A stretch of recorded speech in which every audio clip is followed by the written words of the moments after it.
How to set up an out-of-office reply in Outlook.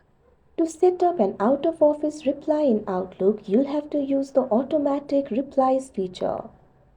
First, open the Outlook. Click on the option File. Click on the option Settings. Click on the option Accounts that you can see on the screen.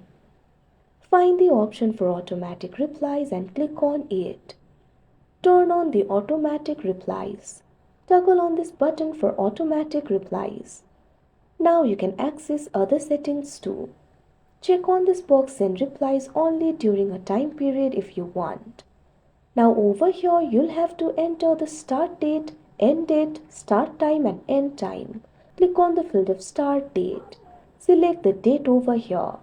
Likewise click on the field of end date. Select the date over here.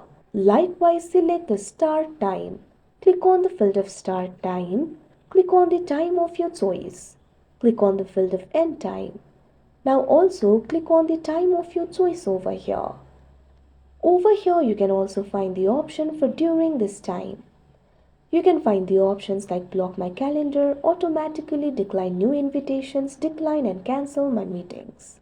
You can check on these boxes if you want to use these features. Now add your message over here. Click on the message bar, enter the message that you want to reply with. You can edit the message font, colors, etc. by using these features over here.